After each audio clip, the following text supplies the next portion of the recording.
পাত্তা না দিয়ে বাংলাদেশের ছাত্র শ্রমিক জনতা যে সচেতনতার পরিচয় দিয়েছেন সেই জন্য বাংলাদেশের ছাত্র জনতাকে ধন্যবাদ জানাই এবং এই আহ্বান রাখতে চাই যে গণঅভ্যুত্থান আমরা এখানে করেছি, ভারতের যে ষড়যন্ত্র, যে চক্রান্ত, যে আগ্রাসন, যে হস্তক্ষেপ, সেই হস্তক্ষেপের বিরুদ্ধে যেরকম আমরা দাঁড়িয়েছি ঠিক একইভাবে এখন বাংলাদেশের এই যে ছাত্র শ্রমিক জনতা গণঅভ্যুত্থানের সকল শক্তি তারা যাতে নিজেদের মধ্যে বিভাজন তৈরি না করে, তারা যাতে ঐক্যবদ্ধ হয়ে বাংলাদেশের এই সংকটময় পরিস্থিতিকে মোকাবেলা করে এবং এই যে সাম্রাজ্যবাদী যে চক্রান্ত সেই চক্রান্তের বিরুদ্ধে সজাগ থাকে।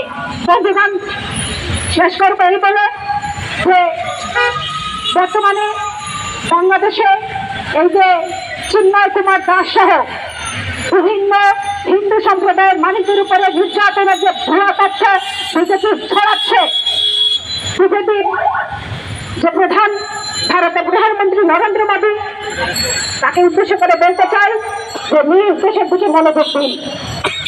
আপনাদের এই যে ত্রিপুরা, আসাম, মিজোরাম, এই যে 7 সিস্টার্স মধ্যে ইনক্লুড আছে মণিপুর এবং কাশ্মীর, সেখানে যে নির্যাতন, যে নিপীড়ন চালায় সেই নির্যাতন নিপীড়নের বিরুদ্ধে সেখানকার জনগণ কিন্তু প্রতিরোধ করছে, তারা সেখানে প্রতিবাদ করছে।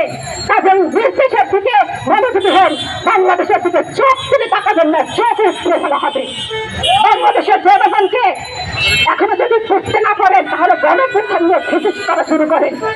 এত হস্তক্ষেপ করার পরে বাংলাদেশের জনগণ কিভাবে এখান থেকে ভারতকে একেবারে লাঠি মেরে বিদায় করেছে। সুতরাং বাংলাদেশের জনগণকে এই অভ্যুত্থানের স্পিরিটকে ধারণ করতে হবে এবং বাংলাদেশের যে বর্তমান অন্তর্বর্তীকালীন সরকার রয়েছেন তাদেরকেও এই জনগণের অভ্যুত্থানের স্পিরিটকে ধারণ করে একটি গণতান্ত্রিক ব্যবস্থা তৈরি করতে হবে। ভারত এখানে কোনোভাবেই চায় না এখানে গণতান্ত্রিক একটি সরকার ব্যবস্থা প্রতিষ্ঠিত হোক। ফলে ভারতের সমস্ত চক্রান্তকে নস্যাৎ করে দিয়ে বাংলাদেশের জনগণকে আবারও প্রমাণ করতে হবে বাংলাদেশ অসাম্প্রদায়িক দেশ, বাংলাদেশ সকল জাতি ধর্ম বর্ণ নির্বিশেষে সকলের দেশ এবং আমাদের এই সম্প্রীতির ইতিহাস হাজার হাজার বছরের ইতিহাস। এই সম্প্রীতিকে যদি কোনো বৈশ্বিক শক্তি কিংবা অন্তর্ঘটন কোনো শক্তি এখানে নস্যাৎ করতে চায় তাহলে তাদেরকে এখানে প্রতিহত করা হবে। আপনাদের সকলকে বাংলাদেশ ছাত্র ফেডারেশনের পক্ষ থেকে ধন্যবাদ জানাই। আমাদের এই অভ্যুত্থানের স্পিরিট দীর্ঘজীবী হোক, বিপ্লব দীর্ঘজীবী হোক। ধন্যবাদ।